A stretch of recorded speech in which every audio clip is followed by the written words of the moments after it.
EcoBrick menyelamatkan plastik dari pembakaran dan mengamankan CO2.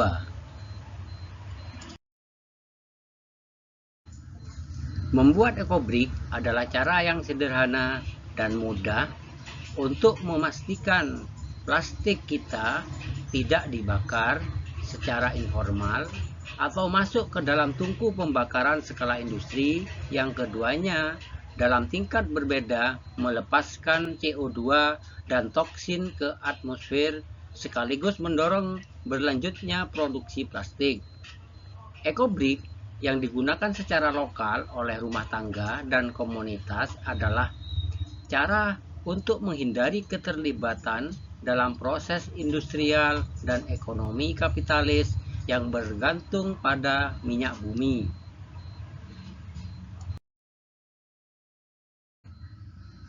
Pembakaran plastik, baik di tepi jalan maupun dalam tungku pembakaran skala industri, menyebabkan banyak masalah. Zat-zat kimia, abu, dan gas-gas emisi dalam berbagai tingkat terbentuk, bergantung pada suhu dan keberadaan oksigen selama proses pembakaran. Kemasan plastik yang dibakar di ruang terbuka melepaskan 2,9 mt CO2e gas rumah kaca ke udara per ton kemasan plastik. Kendati dilengkapi peraturan dan teknologi untuk menangani zat-zat beracun, tungku pembakaran skala industri tetap dapat melepaskan gas-gas berbahaya ke atmosfer dan menghasilkan pelepasan CO2. Menurut laporan bulan Mei 2019, Plastik dan Iklim, Biaya Tersembunyi Planet Plastik, pembakaran plastik menyebabkan penambahan CO2 ke lingkungan yang terus bertumbuh dan semakin mengkhawatirkan.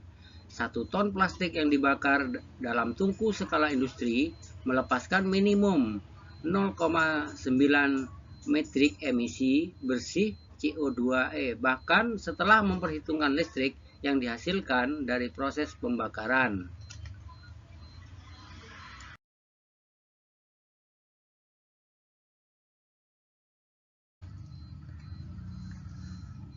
Semua orang tahu apa yang menyebabkan perubahan iklim, yaitu bahan bakar fosil.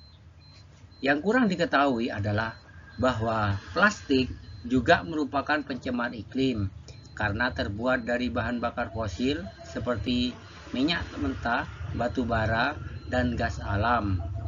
Penelitian baru yang diterbitkan oleh Pusat Hukum Lingkungan Internasional (CIEL) membuat hubungan tak terpisahkan ini terlihat dengan memeriksa emisi gas rumah kaca dari setiap tahap siklus hidup plastik, dari kepala sumur hingga penyulingan, insinerator, dan di lautan. Penelitian ini dengan jelas menunjukkan bahwa pembakaran plastik di insinerator menghasilkan emisi CO2 paling banyak di antara metode pengolahan sampah plastik dan lainnya.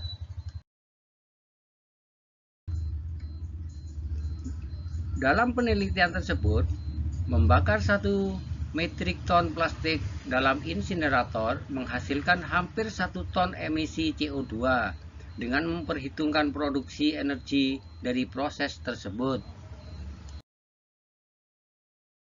Secara global, pembakaran kemasan plastik menambah 16 juta metrik ton gas rumah kaca ke udara, setara dengan lebih dari 2,7 juta penggunaan listrik rumah selama 1 tahun. Jika industri petrokimia berkembang pesat pada tahun 2050, emisi gas rumah kaca dari pembakaran kemasan plastik akan meningkat menjadi 309 juta metrik ton.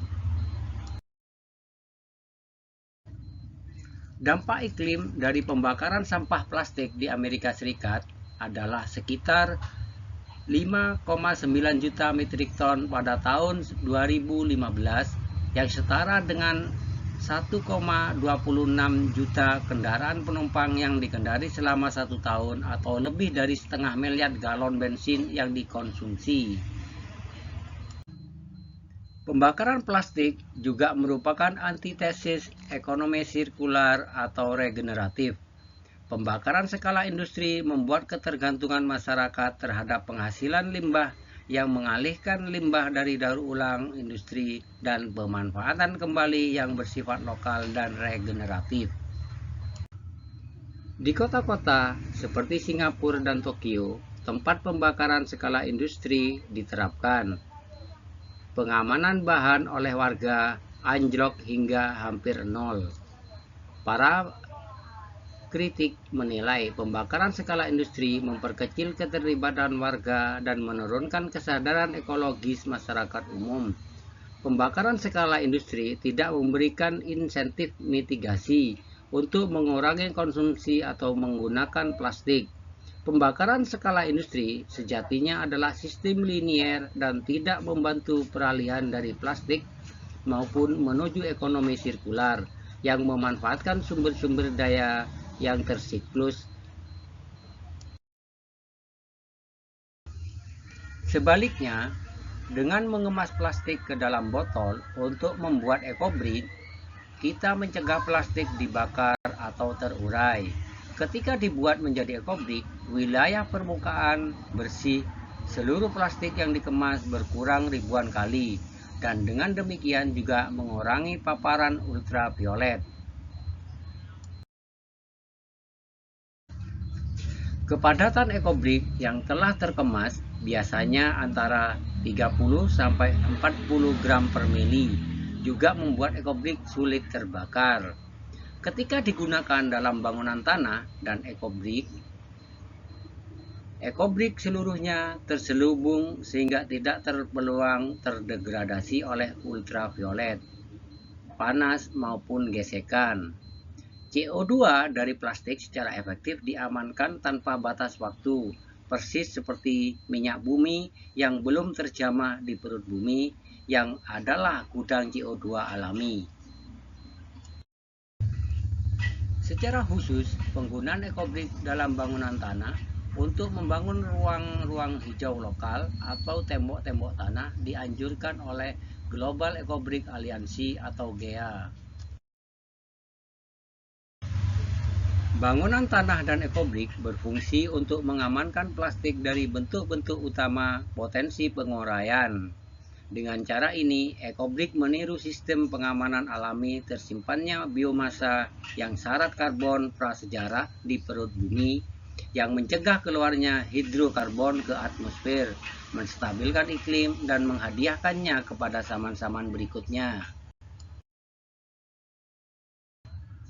Dengan cara yang sama, bangunan tanah ekobrik memungkinkan kita untuk tanpa batas waktu mencegah plastik dan hidrokarbonnya menjadi toksin, mikroplastik, ataupun mencapai atmosfer sebagai CO2. Jasa pengamanan dan bahan yang terkemas ini adalah hadiah untuk generasi dan zaman masa depan. Kami memperkirakan bahwa untuk tiap 1 kg plastik yang terkemas menjadi ekobrik, 3,1 kg CO2 berhasil diamankan. Rata-rata, ekobrik 600 ml akan mengamankan 0,62 kg CO2 dan ekobrik 1,5 liter akan mengamankan 4,6 kg CO2.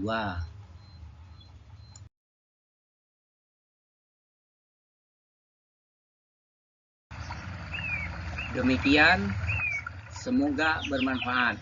Terima kasih telah menonton video ini. Jangan lupa like, komen, dan subscribe.